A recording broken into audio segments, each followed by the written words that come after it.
ആള് സ്ട്രെയിറ്റാ. അവന്റെ പ്രായത്തിൽ നമ്മൾ തന്നെ മോശമായിരുന്നു. 12 കൊള്ളിട്ടാലും ബെറ്റർ ആവത്തേനോ. ഇന്ന് ചേപ്പനന്തോട്ട കേസ് പറഞ്ഞൂടെ? സാറേ,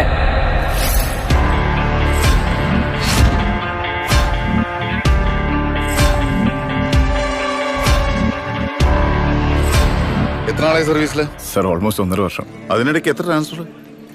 ഇത് 5ാമത്തെയാണ് സർ. നമ്മൾ കണ്ടറിഞ്ഞങ്ങ് നിന്നാ മതി സാറേ. ലേശം മുൻകോപം ഉണ്ടെന്നേ ഉള്ളൂ. പോലീസിന്റെ കൈ വെക്കുന്നു. അടിക്കണോ?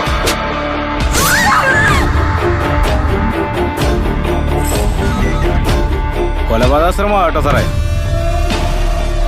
എന്റെ കൈപ്പാങ്ങനെ കിട്ടിയാൽ ഞാൻ തീർക്കും സാർ. സാറേ, അവനെ കാർത്തിക് സാർ പറഞ്ഞു വിട്ടു. പഠിച്ച കള്ളന്മാരാ സാറേ. സർ ചോദിച്ചാൽ എനിക്ക് പറയേണ്ടി വരും. പറയരുത് സാർ. ആ കേസ് മാനിപ്പുലേറ്റഡ് ആണ്. അതിന് കേസിന്റെ ഗ്രാവിറ്റി അറിയാത്ത ഇഡിയറ്റ്. സർ കുറച്ചും കൂടെ മര്യാദയ്ക്ക് സംസാരിക്കണം. ഇല്ലെങ്കിൽ എന്ത് ചെയ്യടാ? നീ എന്ത് ചെയ്യടാ? രണ്ടും ഒരേ ഇനവാ, ക്രിമിനൽസ്.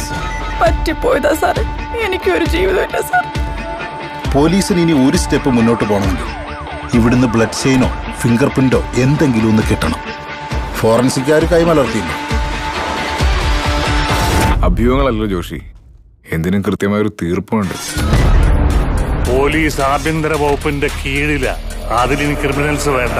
നീ നിന്റെ ആംഗിൾ ഉണ്ടാക്ക, ഞാൻ എന്റെ വഴി കണ്ടുപിടിച്ചോളാം. 10-15 വർഷമായില്ലേ യൂണിഫോം ഇടാൻ തുടങ്ങി. ഇപ്പൊ അവൻ വിചാരിക്കുന്ന പോലെ നീയൊക്കെ ചെയ്തോണ്ടിരിക്കുന്നു. എന്നാ എന്റെ നെഞ്ചത്തോട്ട് വേണ്ട. ഇടിച്ച് ഞാൻ പിഴിയും കഴിവറി. ഒന്ന് വണ്ടി കയറും.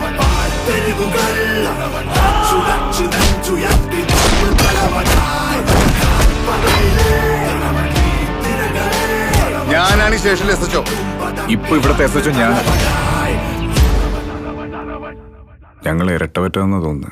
നേർക്ക് നേരെ പോരടിച്ചു നിന്നു തലവനായി.